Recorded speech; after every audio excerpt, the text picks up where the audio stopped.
எனக்கு 3 வேளை சாப்பாடு வேணும். அதுக்கு நான் என்ன ஸ்லோகம் சொல்றது? சூப்பர்டா. அன்னபூர்ணாஷ்டகம் அதோட கடைசி ஸ்லோகம். அன்னபூர்ணே अन्नपूर्णे सदा पूर्णे सदा पूर्णे शंकर शंकर प्राणवल्लभे प्राणवल्लभे ज्ञान वैराग्य सिद्ध्यर्थं भिक्षां देहि च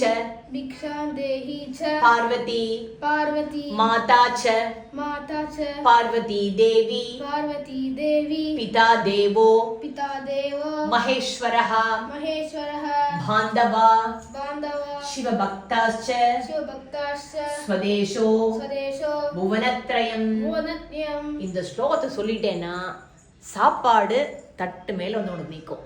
ஆமா, எனக்கு உடனே சொல்லணும். நான் டெய்லி ஸ்கூல் லஞ்ச் பிரேக் போது இதே ஸ்லோகத்தை ரிசைட் இதே ஸ்லோகத்தை ரிசைட் பண்ணுவேன். ஆனா எதுக்கு நான் இந்த ஸ்லோகத்தை ரிசைட் பண்ண தெரியாது. இப்போதான் எனக்கு தெரியும்.